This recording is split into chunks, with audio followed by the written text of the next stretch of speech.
ಬೀದರ್ ಜಿಲ್ಲೆಯ ಬಾಲ್ಕೆ ನಗರದ ಕಲ್ಯಾಣಿ ಕಾಲೋನಿಯ ವಿದ್ಯಾರ್ಥಿ ಐಐಟಿ ಪರೀಕ್ಷೆಯಲ್ಲಿ ದೇಶಕ್ಕೆ 6ನೇ ಸ್ಥಾನವನ್ನ ಗಳಿಸಿದ್ದಾರೆ.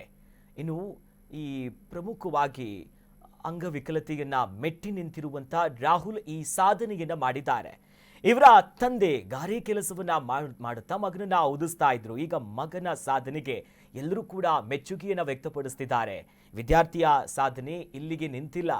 ರೋಬೋಟ್ ಮೈಂಡ್ ಕಂಡೋನ ಅದನ್ನ ಹಿಡಿದಿದ್ದಾರೆ. ಜೊತೆಯಲ್ಲಿ ಆ ಮೈಂಡ್ಗೆ ಅವರ ಭಾಷೆ ಮಾತು ಜೊತೆಯಲ್ಲಿ ಅದರ ಗುಣಗಳನ್ನ ಕೂಡ ಕಲಿಸಿದ್ದಾರೆ.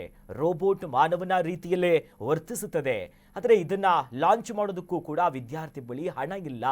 ಈ ಬಗ್ಗೆ ತನ್ನ ನೋವನ್ನ ರಾಹುಲ್ ಅವರು ಕರ್ನಾಟಕ ನ್ಯೂಸ್ ಬೀಟ್ ಜೊತೆ ಹಂಚಿಕೊಂಡಿದ್ದಾರೆ.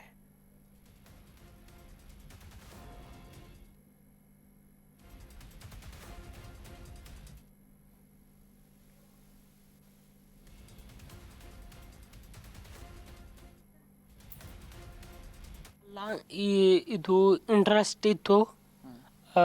all around the world on the internet people are talking about AI and robotics as a future. So ಇದನ್ನು ಕೇಳಿ ಕೇಳಿ ಕೇಳಿ ತುಂಬ ಇಂಟ್ರೆಸ್ಟ್ ಇಂಪ್ರೂವ್ ಆಯಿತು. ನೋಡಬೇಕು ನಮ್ಮ ನಾಲೆಜು ಮತ್ತು ಇಂಟರ್ನೆಟ್ಟಿಂದ ಏನಾದರೂ ರಿಸೋರ್ಸ್ ಸಿಗುತ್ತಾ, ಆ ರಿಸೋರ್ಸನ್ನು ಯೂಸ್ ಮಾಡೋಕ್ಕೆ ನಾನೇ ಇದನ್ನು ಮನೆಯಲ್ಲೇ ಇದರ ಮೇಲೆ ಕೆಲಸ ಮಾಡಿದ್ದು ಆ್ಯಂಡ್ ಆ ಆರ್ಕಿಟೆಕ್ಚರ್ ಡಿಸೈನ್ ಮಾಡಿದ್ದು. ತಂದೆಯವರು ಲೇಬರ್ ಕೆಲಸ ಮಾಡ್ತಾರೆ. ಅವರ ಹೆಸರು ಬಸವರಾಜ್ ಮೋತಿರಾಮ್ ರಾಠೋಡ್. कल्याण कॉलोनी ಇಲ್ಲಿ ನಮ್ಮ ಮನೆ ಇರೋದು.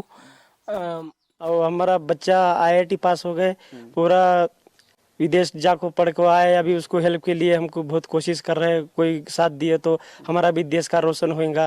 दूसरे देश के कंपनी आके हमारे देश में राज कर रहे हैं. हमारे में दिक्कत नहीं है. लोग एक को एक जल्द के पढ़ते रहते हैं. अगर सपोर्ट करे तो अपने इंडिया में बाहर का लोग आके इधर से कारोबार करेगा. सर बहुत कुछ करता है हमारा बेटा. तो हमारा बेटा पढ़े इंदौर IIT कॉलेज से पढ़ के आए. थोड़ा हेल्प करो, उनका शरीर को आराम भी नहीं मिलता.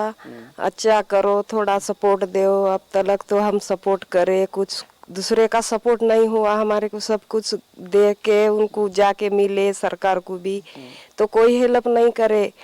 अभी बीमार गिरे 2 बरस से, अभी इधर ही चला के पढ़ा रहे, कर रहे, कोशिश कर रहे. अभी ये कर तुम बोले तो करो, उनके दिल पे छोड़े हम कर रहे. अभी वो बहुत होशियार है. सब गवर्नमेंट का